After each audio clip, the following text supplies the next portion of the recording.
இருக்கிறீங்க? நல்லா இருக்கிறீங்களா? நீங்கள் நல்லா இருக்கு. நம்ம சேனலில் வந்து எப்போவுமே ரோஸ் செடியை பற்றியே தான் நான் போட்டுக்கிட்டு இருப்பேன்.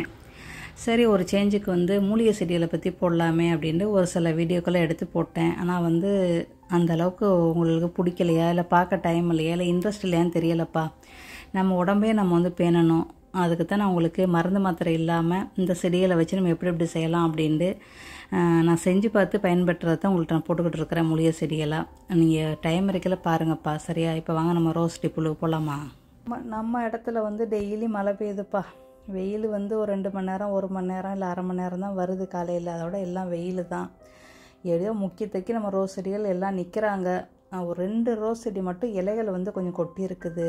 சரியான மழை. சின்ன ரோஜாப் செடி, கொஞ்சம் பெரிய ரோஜாப் செடி ஏதோ தாங்கிக்கிட்டு நிற்கிறாங்க. இதுவும் எவ்வளோ தான் தாங்கும்னு தெரியல. நல்லா முட்டுக்கள் நல்லாவே நிற்கிறாங்க. இதே நேரத்தில் நம்ம பூச்சி இருக்கான்னு பார்த்துக்கிறோம். திடீர்னு பூச்சி வந்துடும் மழையாக இருக்கிறனால.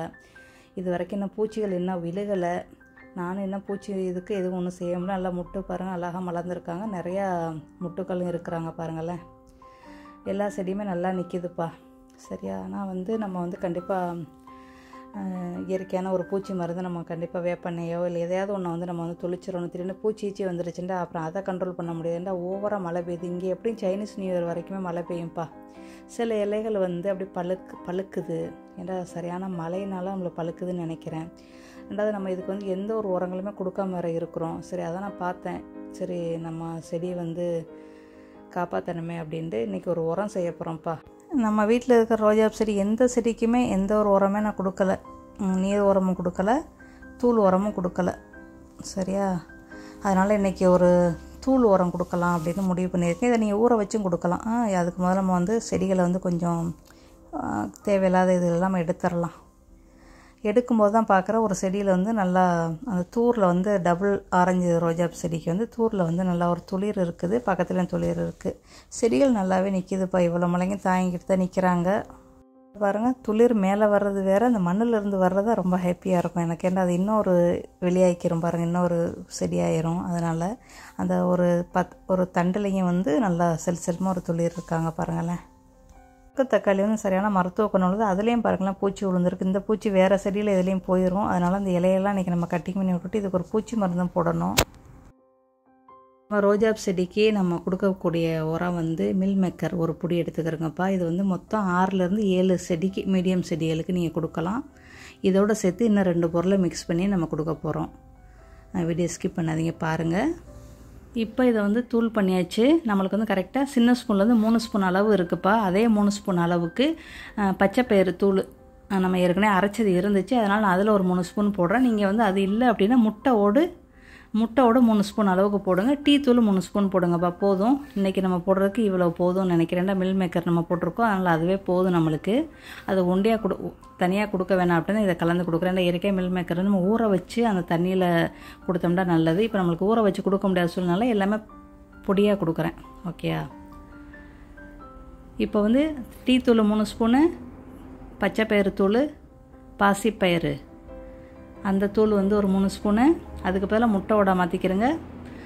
மில் மேக்கர் இது வந்து 3 ஸ்பூனு. ரோஜா செடியை வந்து ஏதாவது ஒரு இதை வச்சு நல்லா கிளறி விட்டுட்டு இந்த தூளை போட்டு அந்த மண்ணை அப்படியே மேலே அப்படியே மூடி விட்ருங்கப்பா. 1 ஸ்பூன் அளவுக்கு போடுங்க. சின்ன செடியாக இருந்தால் அரை ஸ்பூன் போடுங்க போதும். ஏன்னா இது வந்து கொஞ்சம் பவர்ஃபுல்லானது 3 பொருளுமே. அதனால் ஊற வச்சு கொடுத்தீங்கன்னா இன்னும் நல்லது. நம்ம ஊற வச்சு கொடுக்க முடியாது, ஒரே மழையாக இருக்கிறனால. நீங்கள் வந்து உங்கள் இடத்துல மழை இல்லை அப்படின்னா ஒரு நாளைக்கு ஊற வச்சு அதில் தண்ணியை மிக்ஸ் பண்ணி கொடுங்கப்பா. அது இன்னும் நல்லது. உங்கள் செடி நல்லாயிருக்கும். அப்படியே கிளறி விட்டு வச்சுருங்க. இப்படி தான் நம்ம உரங்கள் போடல. இப்படி செஞ்சாங்கன்னா அடிக்கடி சொல்கிறது தான். நம்ம வந்து மொத்தம் 6-7 செடிக்கு போட்டாச்சுப்பா. இந்த ஒரு செடிக்கு உள்ளது மட்டும் இருக்குது. அது மேலே கொண்டு போடுறதுக்கு 1 ஸ்பூன் மட்டும் வச்சுருக்கேன். காஷ்மீர் ரோஜாப் செடி, நாட்டு ரோஜா, கொடி ரோஸுக்கு வந்து நம்ம மறுபடியும் செஞ்சு தான் போடணும். மழை வந்துருச்சு, நம்மளுக்கு முடியலை. அதனால் நான் இதை மட்டும் செஞ்சுட்டு உள்ளுக்கு வந்துட்டேன்ப்பா. என்ன மழை பட்டுச்சு, நம்மளுக்கு சளி பிடிச்சிக்கிறோம். இது வந்து கடுகு கீரை. நம்ம அன்றைக்கி கடுகு உரம் போட்டோம்ல 1 மாதத்துக்கு முன்னாடி. அப்போ அதில் லேசாக முளைச்சிருக்காங்கன்னு நினைக்கிறேன். கடுகு கீரையோடு நீங்கள் பயிரிடலாம்ப்பா. சரியா? பயிரிட்டு நீங்கள் வந்து சூப்பு செய்யலாம், தேங்காய் பால் ஊற்றி சாப்பிட்லாம், நூடில்ஸில் போடலாம். இங்கே வெளிநாட்டிலலாம் இது வந்து சேல்ஸாக இருக்குது கடுகு கீரை. நம்ம சமையலுக்கு போடுறோம்ல கடுகு, அதுதான், வேறு ஒன்றும் இல்லை. நீங்கள் தண்டங்கீரை என்னென்னமோ கீரைகள்லாம் பயிரிடுறீங்களா, அதோட சேர்த்து கடுகு கீரையும் உங்கள் தோட்டத்தில் வளர்த்துக்கிறேங்கப்பா. கீரைக்கு பஞ்சம் இல்லாமல் போயிடும். எல்லா செடிக்கும் 1 ஸ்பூன் 1/2 ஸ்பூன் அளவுக்கு போட்டுட்டோம். இன்னும் 1 ஸ்பூன் அளவுக்கு மட்டும் இருக்குது. காஷ்மீர் ரோஜாவுக்கு மட்டும் நம்மளுக்கு பத்தலை. அதை நம்ம நாளைக்கு செஞ்சு போட்டுக்கரலாம்.